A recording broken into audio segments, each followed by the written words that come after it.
bienvenue dans le journal. La France aujourd'hui sous le soleil. L'été est enfin ressenti sur l'ensemble du territoire ce vendredi. Regardez plutôt les températures prévues. 24 degrés à Lille, 26 à Strasbourg, 29 à Lyon, 30 à Brest, 31 à Nantes, 34 à Marseille et jusqu'à 37 à Toulouse. Une journée très belle également sur les plages, à l'exception d'un drapeau orange sur la côte aquitaine, drapeau vert quasiment partout. Il faut donc en profiter. Ce vendredi est donc une journée très chaude sur l'ensemble de la France, notamment dans le sud où le thermomètre frôle les 40 degrés. Pour éviter que la chaleur devienne dangereuse, il faut donc respecter quelques conseils et bons gestes, tout cela résumé par Julien Mégaud-Muller et Maxime Meunier. Plus de 35 degrés hier, des pointes à 37 cet après-midi. Dans les rues d'Albi, habitants et touristes rivalisent d'ingéniosité pour se protéger de la chaleur. Essayer de trouver quelques coins à l'ombre toutes les demi-heures pour se reposer un peu. Pour l'instant, on va aller à la cathédrale. Et là, il fera plus frais. Et une fois sortis, direction... peut-être le musée, oui. Peut-être le musée, oui.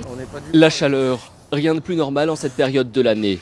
Mais attention, il faut connaître les bons gestes pour ne pas qu'elle devienne un danger. À midi, il ne faut pas faire du sport, il ne faut pas faire du jogging et tout ça. Je veux dire, c'est du suicide pur. Il faut le faire le matin de bonne heure ou dans la soirée. Mais le premier geste reste l'hydratation. Il faut boire beaucoup, régulièrement. Problématique en ce moment, notamment pour les musulmans qui font le ramadan. Au ramadan, ils ont le droit de boire le matin, avant le lever de soleil. Il faut absolument qu'ils se lèvent pour boire. Il faut absolument. Puis après, le soir, il faut penser à s'hydrater suffisamment. Les premiers touchés par la chaleur, ceux qui courent le plus de risques, ce sont les enfants en bas âge, mais aussi et surtout les personnes âgées isolées. N'hésitez pas, si vous connaissez des personnes âgées autour de vous, de frapper, comment ça va, est-ce que vous avez besoin de courses, etc. Puisqu'on ne va pas reproduire le drame d'il y a quelques années. C'est pas pensable. Dernier conseil pour résister à la chaleur, revoir son alimentation en privilégiant les fruits et les légumes, des aliments gorgés d'eau. Jeudi soir, le podium de l'épreuve du 200 mètres est devenu la propriété de la Jamaïque. Usain Bolt, Yohan Blake et Warren Weir sont arrivés respectivement premier, deuxième et troisième. Dans les rues de Kingston, comme dans toute l'île, l'ambiance était survoltée. Caroline Mott. Une foule survoltée à Kingston. En quelques secondes, une explosion de joie s'est emparée de l'île. Les Jamaïcains fêtent leur champion comme il se doit, au rythme des vuvuzelas. De quoi confirmer le règne de la Jamaïque sur le sprint mondial.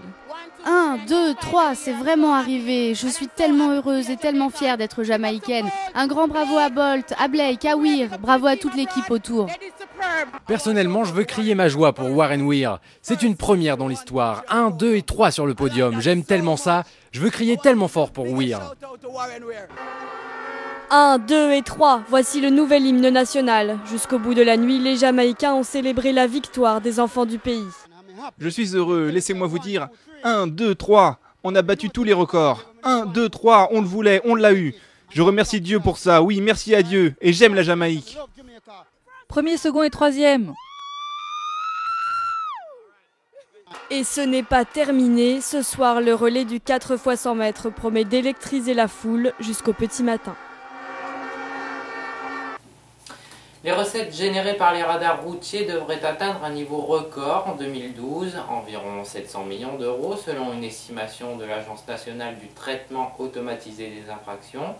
Le déploiement de nouveaux radars explique le phénomène, tout comme le relâchement des automobilistes. Marine Haye. Aux radars de vitesse se sont rajoutés les radars de feu, les radars discriminants qui distinguent les poids lourds et les radars mesurant la vitesse moyenne sur un parcours. Avec un parc aussi fourni, l'Agence nationale du traitement des infractions pense battre son record de recettes en 2012. Elle pourrait s'élever à 700 millions d'euros pour l'État. L'objectif est toujours le même, réduire le nombre d'accidents en réduisant la vitesse. 3 963 personnes ont été tuées sur les routes l'année dernière. Et pourtant, si les recettes de radar augmentent, c'est que les automobilistes se relâchent. Les infractions pour excès de vitesse se sont multipliées. Les réponses de l'État ne se sont pas fait attendre. Les contrevenants étrangers échappent de moins en moins aux amendes. Et de nouveaux radars devraient être installés d'ici la fin de l'année. Au total, les routes en compteront 2200.